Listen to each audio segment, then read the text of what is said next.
Welcome back to the channel and welcome back to another edition of Where I Went Wrong. And in this edition of Where I Went Wrong, I'll be doing Where I Went Wrong, UFC 24, Makachev versus Volkanovski. Amazing card. Amazing card. So, yeah, Where I Went Wrong, UFC 24, Makachev versus Volkanovski, the super fight, pound for pound number 2, Makachev versus pound for pound number 1. Volkov announced probably pound for pound number 1, Makachev. I feel like Volkanovski should just drop number 2. Like, fight was so close, it shouldn't even have dropped him like drop him to the fourth or fifth spot. Like, you know, like do you lose and they drop you down like 4 spots. He should remain right number 2 because he very much could have won that fight if the judges wanted to see it another way. It was very close. It was that close. But nonetheless, let's talk about where I went wrong and my record for the card. So my record for the card it is because it ain't changing. 9-3-1. So was it 9-3-1? It was 13 fights. 1 fight was a draw.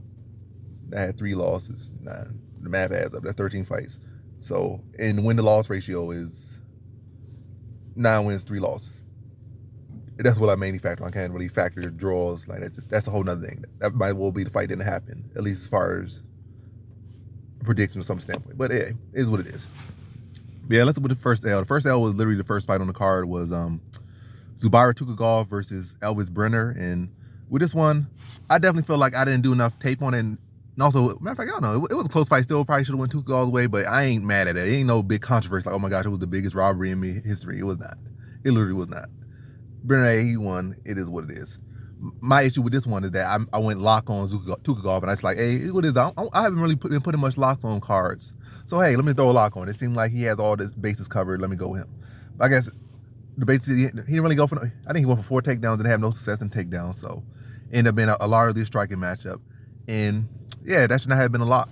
And I was looking at Tukhugov's history. He hasn't been the greatest wrestler or hasn't had the greatest success with his wrestling. So, yes, he's been winning decisions. Yes, he's been consistent for the most part, except against, the very best guys or the next up-and-coming guy like that. But still, I shouldn't have went with him. Definitely should not have went with him. I mean, I went with him, and I was right to go with him, but lock was just dumb. High confidence was good, but lock, that was just me doing the most. And every time I do the most, the MMA guys like, hey, you doing the most, I'm going to make you pay for that. And this should have not been a fight I went lock on. It should have been high confidence, but lock was just me just playing around too much. But hey, thing with Zubaira Tukhugov can't make weight, seeming lacking the motivation. Yeah, I don't know where he can go for it. He's definitely stuck. And whether now they're going to put him with people who going to beat him or with yeah, I don't know where he can go. But definitely his stocks drop a lot. Fight he should have won, but the fact they lost, the fact they didn't come in on weight, his stocks drop significantly. Then another guy, Elvis Brenner, his stocks rise, even though a fight he probably should have lost, probably. His stock rise, and I'm definitely interested to see how he goes. The fighter got his ass gonna come in on weight. So I feel like money gonna be on Brenner, or potential money could be on Brenner's side going forward. Tukhugov, definitely looking like a fade spot going forward. And that is what it is. My biggest L with this one, not picking him, but blocking him. That was my biggest L on the whole card, to be honest. To be honest, for factual, that's the biggest L on the card. Going lock on Tukhugov, that was just dumb. Did I go lock him in betting wise? No, I just put him in one parlay. That parlay crashed, and I didn't do no sales because the value was too high. I thought decision probably would have been a smart thing because it didn't go to decision. And maybe Tukhugov, if I would bet him, almost in like a straight or majority line type thing, it will be Tukhugov decision because Tukhugov is for the most part, a decisionator, and that would have been a better value. But hey, it was good. I only put him in one parlay, and hey, that is what it is. So he didn't do too much damage. And yeah, now to next L. Who was next L? Next L was Joshua Kulibau versus Melsik Baghdasaryan. And with this one, I know somebody in the comment section was like, oh, you said he was this, he was that. But you got to check all the videos. Don't just watch one video and think that is. But the before I go wrong videos are not my final predictions. Hey, it might be my final pick, but it's not my final prediction. So a lot of times that is me looking off. Matter of fact, even my main picks really be me off the top of my head a lot of times. I feel like only a couple fights I really look into it. Most of the stuff is just off memory. I'm not really got like, oh, I watched 5, 9, 20 hours of tape. And hey, you can't say, oh, well, you're 50-50 now. I'm riding like 75% win-loss ratio right now for the first 4 or 5 fights. So, and I'm consistently above what, among the upper echelon. So whatever I'm doing is working for me. I feel like you start looking at too much tape, even with some boxers and stuff, some competitors. Like you look at the tape too much, you confuse yourself. Like you confuse yourself. Like I watch so much tape, and then you overthink, you overanalyze. You write a whole 20-page script, and it don't go right. You just wasted a whole 20-page script versus me going off the top of my head and wasting maybe 20, 30 minutes max off that. First, you wasting like a whole week writing a whole script for each in every fight. But nonetheless, I'm getting off topic. But yeah, before I go wrong videos, that's not my final thing. So I think I said most of the better, the better wrestler, better grab, blah blah blah blah. Then I looked at that way. This guy ain't even actually. He ain't even scored a takedown in the UFC. This guy ain't do this, ain't do that. So I like, yeah, he's not the better grappler. I think Kulabau is the better grappler, but I thought Melsy Bagdashian has shown good enough scramble ability to be able to address the grappling of Kulabau. Kulabau had never really shown to be the greatest offensive wrestler or takedown artist. So like, hey, he should be good enough to he should be solid enough to keep us on the feet and win a striking battle, which he was winning. And then this is like a short scrambling grappling situation. Kulabau was able to take his back and sink into choking. I think Melsy Bagdashian didn't make the proper adjustment there. He probably thought he was quick enough to get out of there, but he overestimated himself in that situation. And Kulabau definitely seized the opportunity. Yes, he was high on the back a bit, but he was underneath the neck. And Bagdashian did not address that, and he paid for it. But nonetheless, a wrong pick. Kulabau got it done. And it's not like I went lock or nothing crazy. I said average. I was respecting Kulabau, knew how good Kulabau is. And I feel like it was a very, very close, tight matchup. But ultimately, the more well-rounded fighter won in a tight matchup. I guess typically that's where I would lean. And typically I do lean to the more traditional striker than the guy that's heavily kick-based in fights. But I just like Melsy Bagdashian, that's all. And also the value on was pretty good, given how close the fight was. But yeah, Bagdashian was winning, but Kulabau seized the moment. Better fight on the night. Ain't he got lucky. Better fight on the night. He won. He capitalized. He won. No luck to it. He won. So good win for Kulabau. Definitely going to keep an eye out for him. Matter of fact, even before this, I've been keeping an eye out for Kulabau. Kulabau has definitely impressed me, especially over his last couple fights. So good win for him. Bagdashian, I don't feel like his styles dropped too much, but definitely grappling is going to be a concern for him going against better grapplers. Like that's going to be a concern. But probably the level he is, I don't think too many people going to cause him too much issue at the level he's at right now. But definitely if he takes a step above, or depending on where they throw him, which can definitely happen easily in the lightweight division, like you probably be at this level and they thrust you way up here. But I don't feel like either guy's stock drop. I definitely think Kulabau's stocks go up, but good win for Kulabau. And that's my second L. Then my third L was Pedro versus Bukauskas, or Tyson Pedro versus Bukauskas.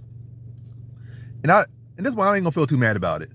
It's not like I think I did go high confidence Pedro, but I ain't gonna be too mad about it, to be honest. I ain't too mad about it. Because all things being said, typically when a guy like the skill level is relatively even, this guy's been active, he's been winning, he's been in the UFC. Last couple fights you were in the UFC, you got sparked in like the first round. Then in much lower level, 1-2 fights, and you jump back in the UFC on short notice. 9 times out of 10, the guy that's hot right now and in the UFC, obviously he's not fighting the best competition, he's been fighting very weak competition, Pedro has as well. And also he came off a long layoff, but they really in the same category because Pedro took a long time out due to injury, came back 4-2 cans. Bukauskas got Bukauskas left the UFC, and he fought 2 mediocre people. So they both were really in the same boat, to be honest. Really, to be honest. But yeah. But you the guy in the UFC with like 9 times out of 10, regardless, relatively same skills level. But one guy's fighting the UFC and getting that UFC experience, he's gonna beat the guy that's coming from like some small circuit, just rebuild himself on cans outside the UFC. And yeah, typically, like odds-wise, that fight's gonna go the other guy's way. Skill-wise, that's where I probably could have.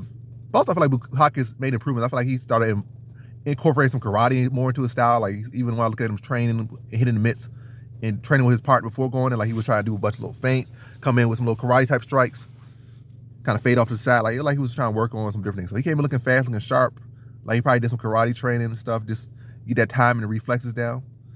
And even then, with that being said, Pedro really lost the fight for himself. Like in the first round, he got a takedown. He was just doing a whole lot of unnecessary movement, doing rolling and stuff, trying to go for dumb submissions instead of just being on top, maybe punching him in the body, drop some elbows on him, and just controlling and conserving his energy. Then he came out in the second round gas. Like, what were you doing? Like, maybe he was expected to be an easier fight. Maybe like, I'm in my hometown, we'll put on a press performance, and all that stuff got to his head. But hey, at the end of the day, the better man won. I think without doubt, Bukakis was the better striker. He was the faster fighter, and he made the better decision, and Pedro didn't. So he was a better fighter.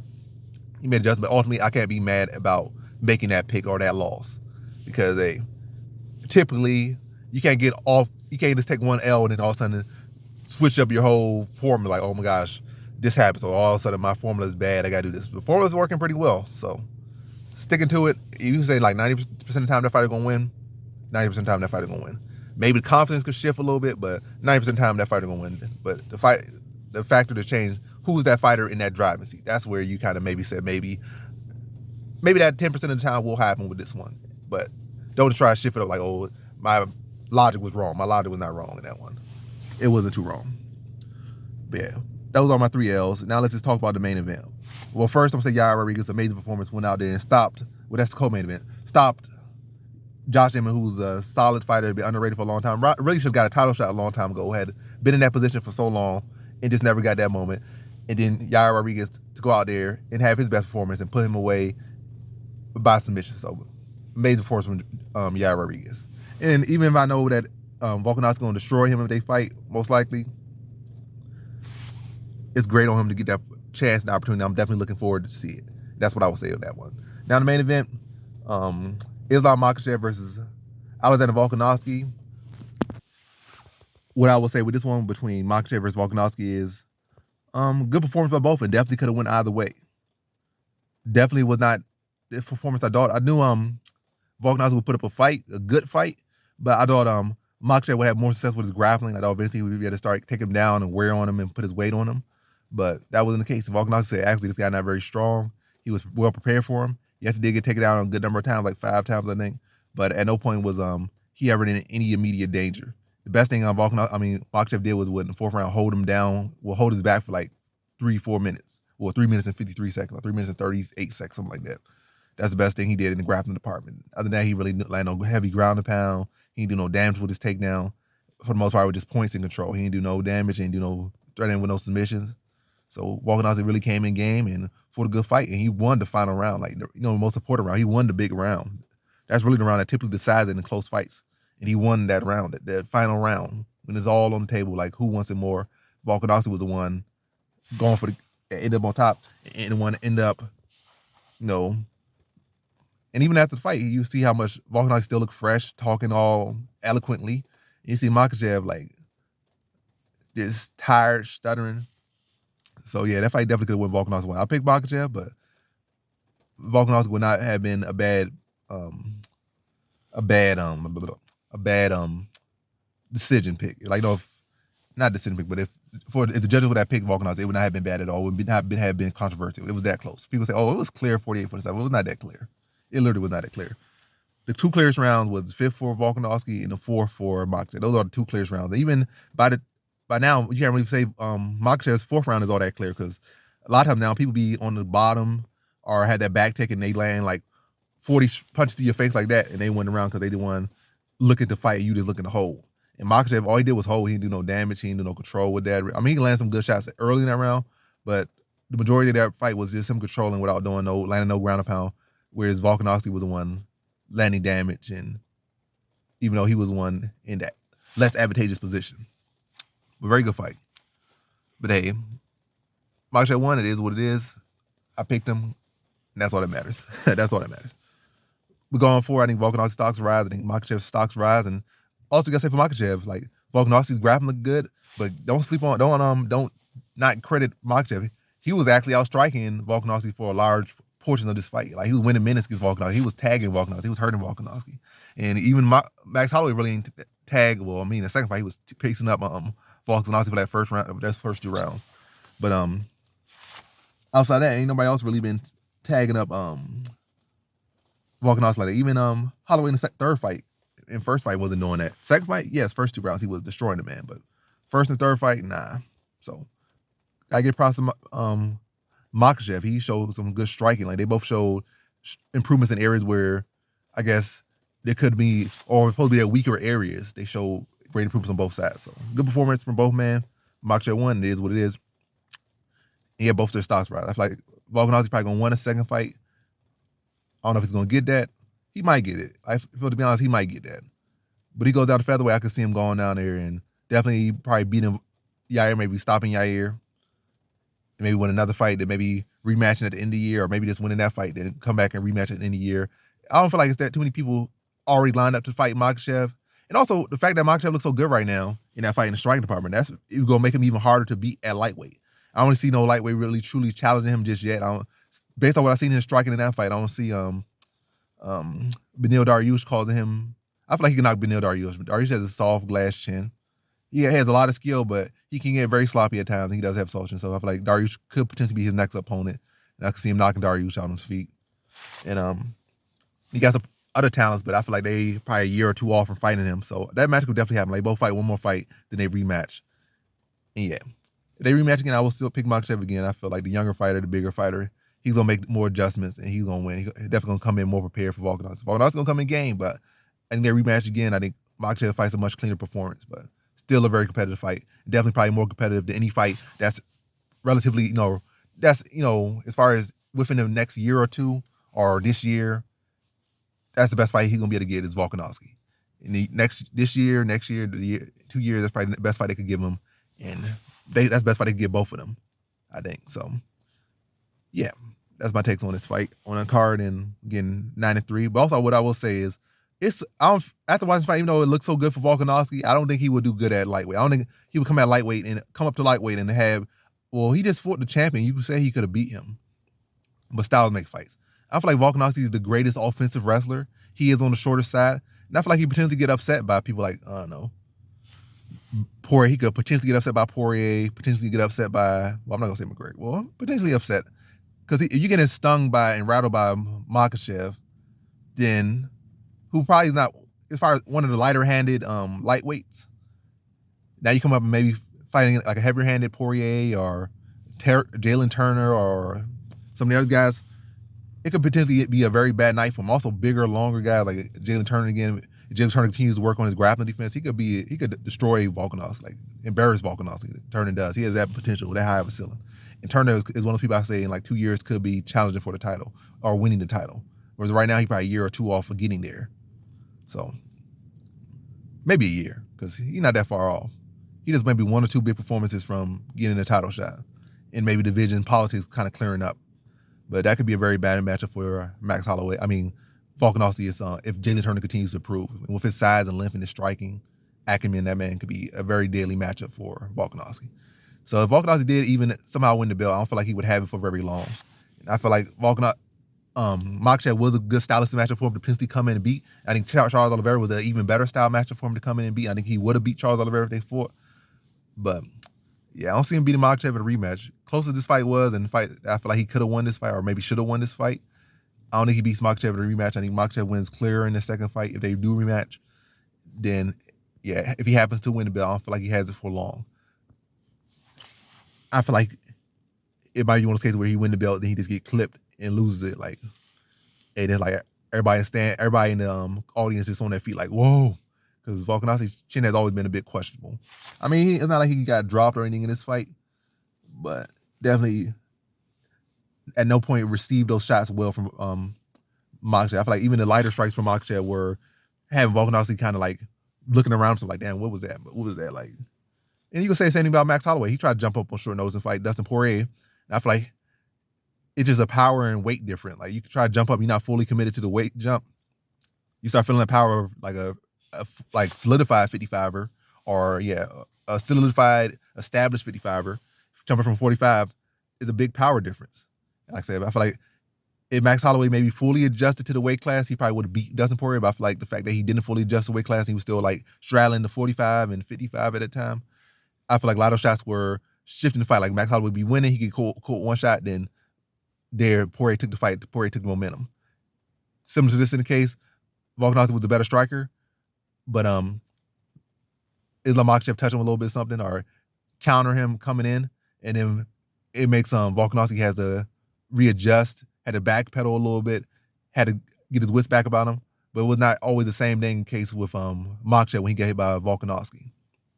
So, I mean, but definitely Volkanovski's power affected Makachev as well. So, but again, it's not like Makachev is used to being hit. He don't really get hit much at all. So it's kind of a to be expected that somebody with some good clean power touch him on the button, he's not gonna receive it well because he's not used to getting touched like that. Who has really touched Makachev outside of what's his name? That one fighter who knocked him out, whose name I'm forgetting right now. But I know exactly who it is. But and I've seen that fight live, but not live in person, but live on TV when it happened. Yeah, but yeah, he's not used to getting touched clean, so it's different. Volkanovski used to getting touched clean, but that weight difference, you know, it showed him like we don't hit the same, basically. But yeah, that's the video. Yeah, that's it. I'm gonna be on here hold on a minute, just thinking, literally. But that's the video. Any more dogs are just gonna be another video if it's even enough to make another video. Maybe I have to make another video say Volkanovski look good, but he would not be he would not be a great lightweight. He would not be. He looked good against one of the greatest lightweights of all time, but he would not be a great lightweight. Maybe that'd be the video, but let's just wrap this video. I went 9-3 in 1, 9 of 13 in 9/12 win-loss ratio. So 9 wins out of 12 fights that have wins and losses. 9-3. That's the video. Thanks for watching. Like, comment, subscribe, and come back for more videos. Peace.